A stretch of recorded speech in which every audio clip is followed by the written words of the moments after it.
Bonjour Nathalie Palamy. Bonjour, Comment ça va, hein? ça peut aller, Ça peut aller? oui, Doucement? doucement, Pourquoi? parce qu'il y a beaucoup de choses à faire et des fois on ne sait pas où mettre la tête pour l'organisation de tous ces événements. Est-ce que tu peux te présenter, s'il te plaît? Alors je suis Nathalie Palami, présidente de l'association Savannah Savita et responsable d'un comité Miss Bollywood International Tu as grandi où? à Saint-Pierre. Tu as grandi à Saint-Pierre? Oui. Voilà. Comment raconte-nous ton enfance? Pourquoi Saint-Pierre d'ailleurs? Pourquoi Saint-Pierre? Alors je suis née à Saint-Pierre parce que mes parents sont de Saint-Pierre. Et ma mère a grandi, à Saint-Pierre, sur l'habitation de Paz et a donné naissance à je dirais ma grand-mère a grandi sur l'habitation de Paz et a donné naissance à ma mère, à Saint-Pierre et voilà, je suis, une pierrotine. Et qui était ta grand-mère? Ma grand-mère était la première danseuse traditionnelle, de danse indienne de la Martinique et ça a été la fille d'un giroueur qui est arrivé, sur l'Aurélie en 1853, et voilà. Et alors l'association dont tu es présidente, c'est une association, donc Savannah Savannah Savita, Savita. Ça veut voilà. dire quoi d'ailleurs? Ça parle de Alors fleurs, c'est ça? oui, c'est, synonyme, de fleurs, de printemps, de soleil, enfin, voilà et cette association, elle est là pour promouvoir, valoriser la culture indo-martiniquaise, Martinique et à travers le monde. Comment tu as été éduquée? Tu allais vite. Comment s'appelait ta grand-mère? Ma grand-mère s'appelait madame Palami Rose, elle a Rose. épousé un monsieur Ramasamy D'accord. Et tu as été élevée dans cette culture indienne? depuis la naissance. Mais c'est quoi? Ça veut dire quoi être élevée dans la culture indienne? Eh bien, j'ai été bercée par, les sons de tapu, déjà des cérémonies. Tapu, ce sont les tambours? Les tambours indiennes de la cérémonie et j'ai grandi dedans donc j'ai été, on m'a percé les oreilles, lors d'un culte indien et puis ça a continué. Ma grand-mère nous a transmis la danse après ma mère et mon père qui était, Vatialou nous a appris tout ce qu'il y avait autour de la cérémonie puisque mon grand-père, qui sortait de l'Inde, lui a inculqué aussi ces valeurs. C'est quoi Vatialou? Alors Vachalo, c'est quelqu'un qui prépare les cérémonies, fait la mise en place des cérémonies, qui gère, tout ce qui se fait dans le temple et tout. Ta mère s'appelle comment? Ma mère s'appelle Madeleine Palamy. Madeleine, alors Rose puis Madeleine Voilà, t'ont appris la danse. voilà. Pourtant, elles étaient danseuses et ta grand-mère était la première danseuse, hein, de danse indienne en Martinique. Et normalement, la danse indienne est dansée par des hommes. La danse indienne était dansée à l'époque par des hommes, effectivement, puisque, mon grand-père avait toujours dit que ces hommes s'habillaient en femmes pour pouvoir faire cette danse, traditionnelle. C'est une épopée, hein, c'est l'histoire, des divinités qui est chantée et dansée et donc du coup, ma mère nous a effectivement instruits au niveau de la danse sans être, en connotation avec, le chant. Donc moi, je suis plus axée sur la danse, mais on sait ce que dit le chant, mais nous ne sommes pas à même de le chanter parce qu'on a moi, perso, je n'ai pas eu cette éducation de chanteuse.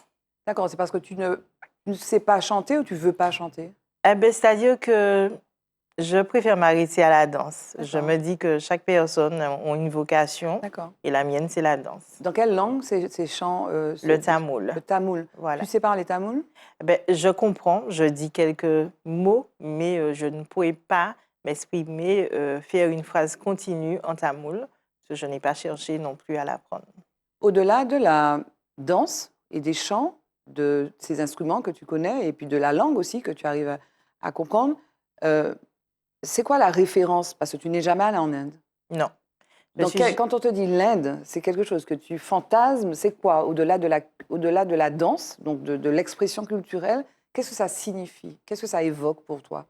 eh ben, ça évoque beaucoup de choses parce que quand on a un grand-père qui est sorti de Madras, on sait qu'on a de la famille là-bas, donc il nous a inculqué beaucoup de choses qu'il a ramenées, Par en exemple, par Martinique, comme, exemple. les épices, D'accord. comme, la pratique du culte, mais dans sa région, de Madras.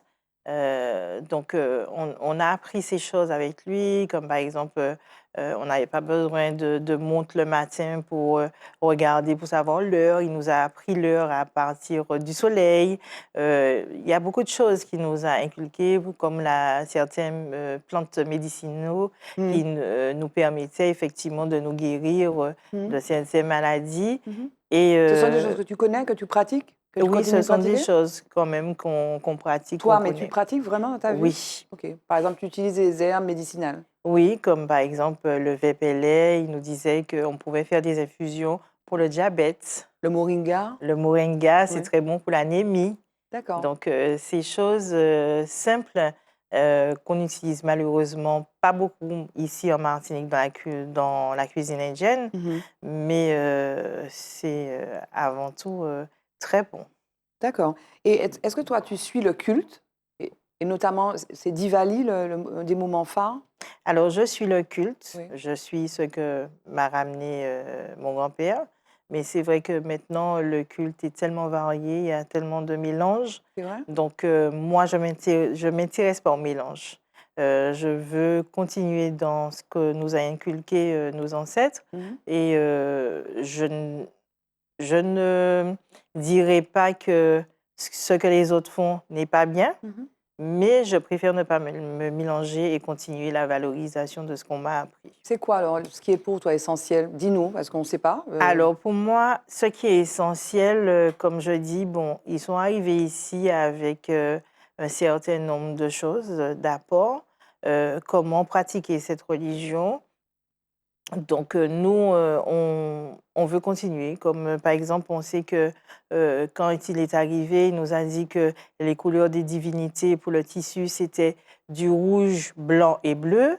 Après, au fil du temps, j'entends certains dire que, c'est du vert, qu'il faut mettre du jaune, qu'il faut mettre de l'orange et cetera. Sauf que, pour lui, ça n'a jamais été question de changer. Telles que Mhm. les divinités, il y avait des divinités bien précis qu'on devait honorer Mhm. et pas d'autres parce qu'il disait que il fallait pas qu'on aille vers l'inconnu, il fallait rester sur ce qu'on avait appris et aller vers l'inconnu, ben, ça ferait qu'on ait, par exemple, de mauvaises choses qui peuvent nous arriver. C'est quoi les divinités que tu respectes et auxquelles tu, comment dire, quelles sont celles que tu honores plutôt? Alors, celle que j'honore, c'est bien sûr Ganesh, Mhm. puisque c'est par lui que passent d'abord les choses. Et après, on a Madoui Virène, on a Maliémien.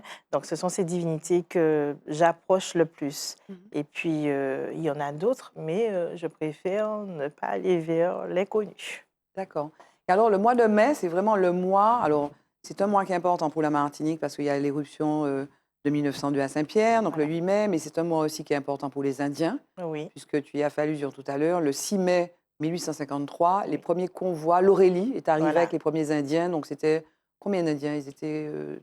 Ah, ils étaient plus, on va dire, plus de 4000, hein. Après, en tout, Oui, il y a 55 convois qui sont oui, arrivés, mais le point de départ a été donné donc par cette arrivée de l'Aurélie oui. en 1853. Donc le 6 mai, c'est vrai que c'est un mois très important pour vous. Exactement. Et on souhaite un jour qu'on puisse nous donner un jour férié le 6 mai pour les Indiens. D'accord. Et donc toi, avec ton association, au moment où on enregistre cette émission, tu es en pleine préparation de manifestations qui auront eu lieu quand on va diffuser Voilà, l'émission, mais notamment le village de l'indianité, voilà. notamment, et puis le Nadron. Oui. C'est quoi le Nadron? Alors, le Nadron, c'est l'épopée indienne, hein. C'est l'histoire des divinités chantées et dansées en tamoul. Et nous, les danseurs, nous avons une part à la fois de danse et à la fois de comédien, puisqu'il faut effectivement, à travers cette danse-là, où on trouve un Komali qui est là pour mettre l'ordre dans la salle. Il danse, il joue le clown, il est là pour distraire un peu, pour que les gens ne sombrent pas, Mhm. parce que c'est quelque chose qui dure jusqu'à quand même 4 heures du matin. Ça commence à 18 heures et ça se termine à 4 heures du matin. Sauf que maintenant, il n'y a pas beaucoup de personnes qui restent concentrées sur un hadron jusqu'à 7 heures. Donc, nous, on finit aux alentours de minuit, 1 heure du matin. Et puis, nous avons après les Poulivesson, les Ladjavesson. Ce sont des noms qu'ils portent en fonction de la coiffe qu'ils ont, le naret qui est porté le soir de cette danse, et qui sont des coiffes sacrées. Moi, les miens ont été faits par mon père avant sa mort. Et donc, c'est une danse que on ne danse pas sans jeûner. Il nous faut respecter quand même un jour de de 3 jours Le de jeûne de jeûne toi, ouais. pour pouvoir porter ces coiffes pour danser. C'est très codifié. Les Oui. traditions indiennes sont très codifiées, très formalisées, et elles se transmettent de façon orale, en fait. Il y a un écrit de ces choses-là? Ah ben justement, moi je compte effectivement pouvoir mettre ça en écrit parce que cette danse, on n'en parle pas. Alors, je me dis un jour, si on ne fait pas justement ce devoir de transmission vis-à-vis de nos jeunes, on risque de perdre cette danse. Laquelle précisément? Dis-moi le nom. Le nadron, Le nadron. oui, En fait, c'est pas une soirée, quoi. C'est vraiment une danse. c'est une Une danse, danse, d'accord. Ok. c'est une Je crois épopée. je crois que c'était le moment. Non, Non, non, c'est une c'est danse. une danse, D'accord. c'est l'épopée D'accord. qui est racontée. Donc, à ce moment-là, tout le monde rentre en scène l'un D'accord. après l'autre pour pouvoir raconter cette danse. Mhm. Et il y a aussi un présentateur qui est là à chaque commencement de danse ou de chant, explique ce chant, c'est pourquoi, c'est pour quelle occasion et tout. Et le danseur rentre en scène et au fil de la soirée, D'accord. ça se poursuit comme ça. Et donc, il y a aussi un village de l'indianité. Est-ce que tu dirais, moi j'ai en tête quand j'étais plus jeune, cette image que les Indiens, qu'on avait des Indiens peut-être en Martinique, même ceux qui étaient aussi un peu indiens, qui n'était pas forcément une image très valorisée. Est-ce que tu dirais, on disait coulis par exemple, Oui, maintenant on ne dit plus ça. oui, On on ne ne dit dit plus plus ça. ça. Est-ce que tu dirais que les choses ont changé? Je pense qu'il y a beaucoup d'évolutions par rapport à Internet, par rapport, ben, c'est les réseaux hein, Mhm. qui ont changé beaucoup de choses au niveau de ce qu'on a connu. Et pour moi, je dis que ce n'est pas une bonne chose parce que je n'aime pas la dévalorisation en Mhm. fait de la culture qu'on nous a laissée. C'est-à-dire que tu dis qu'aujourd'hui les réseaux, euh, Diversifie voilà, la les culture. réseaux font parler de cette Voilà. culture-là, mais tu dis que c'est pas bon. Non, Ah bon. c'est-à-dire que je ne dis pas que c'est pas bon, mais Mhm. en fait, c'est le mélange D'accord. que Ça se les dévoie un peu, réseaux, ça reste. voilà, Ouais. ça reste pas concentré sur ce qu'on a appris, D'accord. mais ils mélangent par rapport au réseau. Oui. Donc, ils ont vu peut-être qu'il y a telle pratique qui se fait, par exemple, en Guadeloupe ou ailleurs. Donc, ils vont chercher à connaître cette pratique-là, mais sans dire que, bon, ben, je garde la mienne et je respecte l'autre. C'est un peu désacralisé, quoi. Voilà. Ouais. Donc, ce qui fait que nos jeunes grandissent en se posant des questions. Parce que je D'accord. vois mon fils Mhm. qui a 15 ans, qui est très axé sur la culture indienne. Souvent, quand on sort de cérémonie, il me pose des questions à me dire, mais maman, je ne comprends pas pourquoi papy nous a appris quelque chose et puis quand on arrive en cérémonie, on va à autre chose. Mm. Donc, il me demande c'est quelle pratique, c'est quel Dieu, c'est quel... Alors, je lui dis, mais je ne peux te répondre puisque je n'ai pas baigné dans la culture des autres. Donc, D'accord. Mais donc les choses évoluent. Mais je parlais de l'image de l'Indien. Cette li- image, désormais, il y a pas, c'est pas péjoratif. non, Ça a évolué positivement. ça a évolué positivement quand même. Mais Et toujours est-il qu'ils n'acceptent pas le mot coulis. les Indiens. Oui. Non, mais ça n'a jamais été acceptable. Mais n'empêche que c'était très utilisé par le passé. Ça ne l'est C'était plus. encore acceptable, je dis, dans l'ère de ma grand-mère, c'était encore acceptable. Oui. Elle acceptait qu'on l'appelait coulis, mais maintenant, de dire ça, ben, il y a des gens qui se révoltent. Oui. Et pour eux, on les a insultés.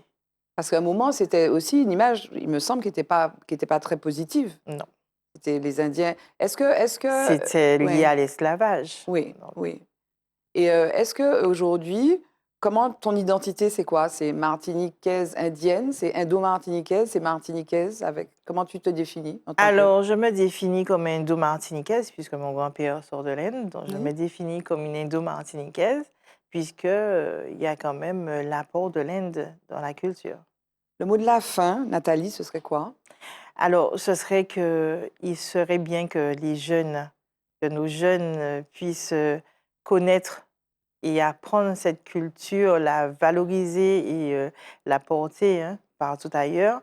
Ne pas laisser d'autres venir prendre ce qu'on nous a inculqué, mais eux de prendre la relève. Parce que nous voulons la transmission de ce que nous a appris nos grands-parents, leur transmettre pour que nous puissions partir en paix. Merci Nathalie Palami. Merci.